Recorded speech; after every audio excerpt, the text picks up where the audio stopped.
Shalom, shalom, shalom. You know, O.J. Smith 4 has really been hot with keeping us informed and you know, the financial markets, what's going on in the world.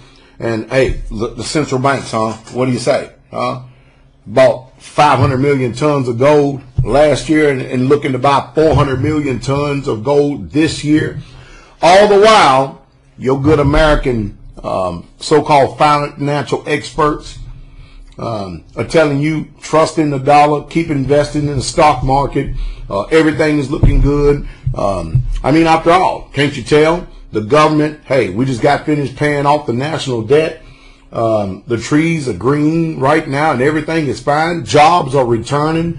All these American corporations are closing down all of their industries across seas, and they're bringing all the jobs back over here to this country.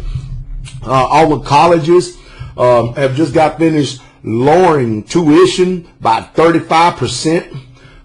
Hey, the United States government had just got finished declaring a debt jubilee for every American in the United States. I mean to tell you, man, things just don't get no better. And and that $16 trillion worth of debt that we have, hey, we ain't got it no more. You know the reason why? Because, hey, we printed enough money out of thin air to pay off not only our debt, but the whole entire world's debt. So we're all doing just fine. So all of us people who have been stacking silver all this time, we have been had. Man, we have just missed the boat. We have missed the mark on an unprecedented level. I mean, it's literally a shame when you think about it. I mean, after all this time, we've been sitting up here watching the national debt literally explode. We've been literally just sitting here just watching things, I mean, off of the chain go crazy. We're watching the housing market still tanking. We're seeing that our government still insolvent, have no answers for nothing. The only thing that they have is a printing press. Keep printing, keep printing, keep printing, keep printing. Ben Shalom Bernanke still is, he's keeping his integrity. He's maintaining it. Gold is not money. It's just tradition. I tell you what, man, you can't make this stuff up.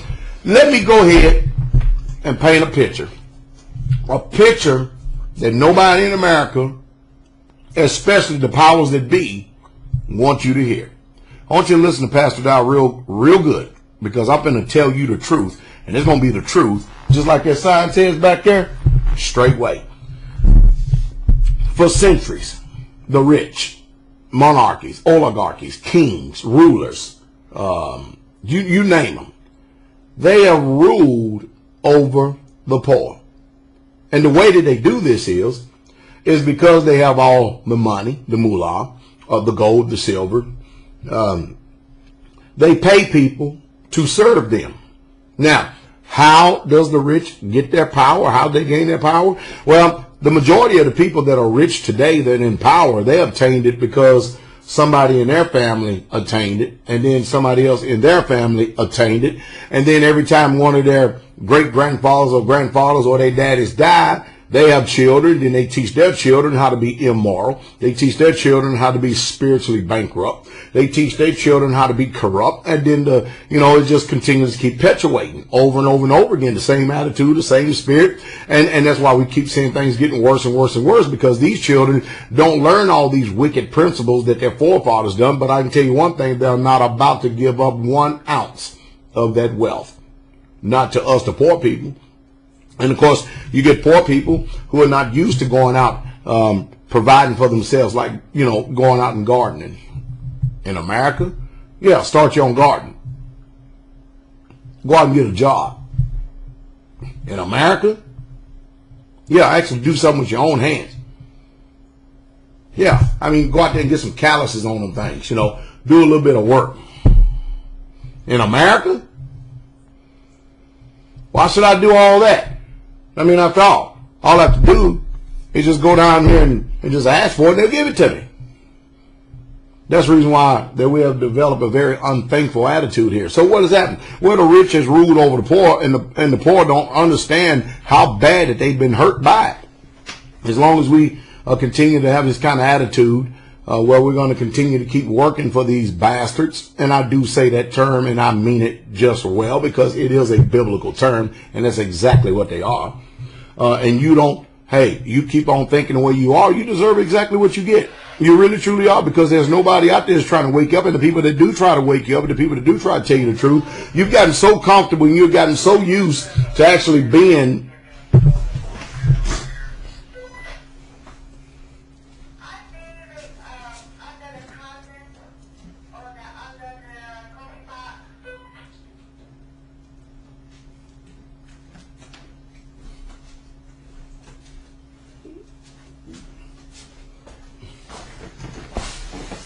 you've gotten so used to having everything handed down to you on a silver platter and stuff. Why even worry about doing anything? So therefore, you're not prepared. Remember, the government has the answers for everything in our lives. Well, anyway, that's what we've had. And of course, now the government, they end up owning all the land. What do? They tax the people. Because remember, the government can't produce anything. They can only take. Well, now we're to the point that they can't take nothing anymore because nobody has nothing to take. So what does the people go do? They go get the jobs that are working for the government, who's taking from everybody. And remember, the government always has money. They got a printing press. They can print and keep on printing until the dollar is totally destroyed. But all the while, other countries like China, India, all these other countries and stuff, and Russia is telling their citizens, you need to stack gold. You need to buy as many as you can, much as you can. Store silver. The United States of America is convincing you that gold is tradition. And we have to protect ourselves against tail risk. And that's the reason why people do it when there's certain uncertainties in the market. But then you turn around and watch the same central banks. They turn around out of one side of the neck to tell you one thing, and then out of the other side of the neck, you watch to see what they do. And of course, the people have no patience here in America whatsoever at all, just to wait things out. I mean, be patient. Wait it out. I mean, just be patient. Buy it. Just leave it alone. Don't worry about it. It's going to come one day. Yes, it is. Payday's coming. One day, don't get caught up in all the volatility of this market with them. Hey, what are they doing? This is one of the last ditch efforts that the powers that be, that are doing. Jon Corzine. I mean, only in America can you jack the country like Hank Paulson did for $750 billion, trillion dollars. Let me see, $750 billion and not go to jail. Jon Corzine, hey, you can lose people money left and right and just say you don't know where it's at. Not go to jail, not even under the duress or threat of jail. Jamie Dimon, now you can get out here, nobody ever seen your face hardly too much. Now you're plastered up in front of the news cameras left and right, justifying your wicked acts every single day. Max Kaiser is calling you out. He got your number. And you know what? Nobody goes to jail. But you go down here and run a stop sign. Oh, you may get 1 or 2 pre's and stuff, but you better pay that fine, because if you don't, we're going to lock you up. That's called austerity measures for you. Bailouts for them. Can't you see that our government does not have the poor and the middle class in their mind? They look at y'all, all of us, as oxygen, useless oxygen takers. And when you go down there and check out the Georgia Guidestones, you see clearly what they want. They want to eliminate the majority of all of us. And they want to create this age of Aquarius, this new Atlantis, only for themselves. And of course, hey, I mean, after all, you go to your churches, name it and claim it, and they teach you a prosperity message. The preachers are getting richer, you getting poor. Tuition still going up. People ain't got no sense. They still going to college, paying all this money. There's no debt forgiveness. And now even, hey, check this out. Even the Department of Education can call the SWAT team on you today. So don't be depressed though. Everything's getting better. If you watch Fox News, CNN, ABC, CSNBC, you watch all these news sources, everything is going fine. But then we look around in our own areas and stuff. It's remarkable and amazing, huh? Everything is not looking good. Well, it's looking good to those of us who are actually doing something and preparing. I remember distinctively, as I was telling J. Smith for this just yesterday, I remember distinctly 15 years ago. And you have to understand, I was a very young man. At least I thought I was a young man then. 15-something years ago, probably longer than that. Let me go back 15, 16, 17. No. I'm actually giving a few. I remember almost 18, 19 years ago. I saw this outsourcing, this gap to Captain Napkin stuff, and I go, boy, they call it free trade, and they pawned it off as something good, and all America's asleep. And all America's worrying about is the Dallas Cowboys going to beat the Pittsburgh Steelers. They're wondering if the Boston Celtics going to win another championship. They're wondering if the Americans going to win the most gold medals in the Olympics and stuff. And they keep us entertained, dumb, docile, dormant, and demoralized. Hey, and all the while, the country's being sold down the tube. Who cares about news about like that? Nobody want to hear that. I mean, after all, yeah, Pastor Dow, you're nothing but pessimistic. We need optimism in the hour that we're living in. We're getting sick and tired of all these pessimistic messages and stuff. No, you're getting sick and tired of someone who actually has the gumption to sit up here and get up into your face and tell you the things that you need to be doing. And what happens is when you get finished experience condemnation, and when you get finished experience hate and shame and discord and everything else, and no telling what else other spiritual things you may, or issues you may have, then the next thing you do, you end up getting envious, then you experience jealousy, then you start blame shifting everything you should have been doing because everything that you've been putting out is not working. Everything is not working. You give no practical advice.